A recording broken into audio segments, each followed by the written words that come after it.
అసలు ఇవాళ గ్యాస్ కొట్టుకుంటే రేపు నడిపిస్తే మళ్ళీ ఎల్లుండి గ్యాస్ లేదు. ఒక రోజు నడిపించి 3 రోజులు ఇంటికాడ అవుతుంది. ఊబర్ ర్యాపిడోడేమో రేట్లు పెంచుతలేడు.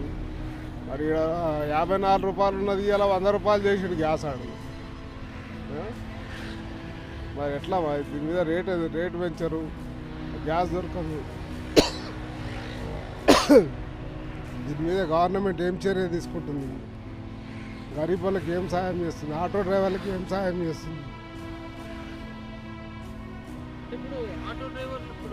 బట్ ఏం చేస్తాము ఇప్పుడు? లేని టైంకి ఇల్లు గడవాలి కదా. ఇప్పుడు ఇల్లు గడవడానికి ఏదో ఒక రోజు నడిపించుకోవాలి, ఒక రోజుకి గ్యాస్ లైన్లో నిలబడాలి, ఒక రోజు దందా చేసుకోవాలి. ఇట్లా అయిపోయింది మా బతుకులు.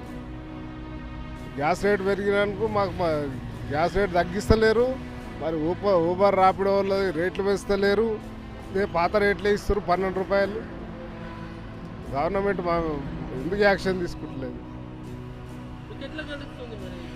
ఇదే చెప్తున్నాం కదా, ఒక రోజు గ్యాస్ పోసుకోవాలి, ఒక రోజు నడిపించుకోవాలి, ఒక రోజు మళ్ళీ లైన్లలో పడాలి. అది ఒక దగ్గర ఉంటే ఒక దగ్గర ఏడ ఉంటే ఆడికి పోయి పోపించుకోవాల్సి వస్తుంది.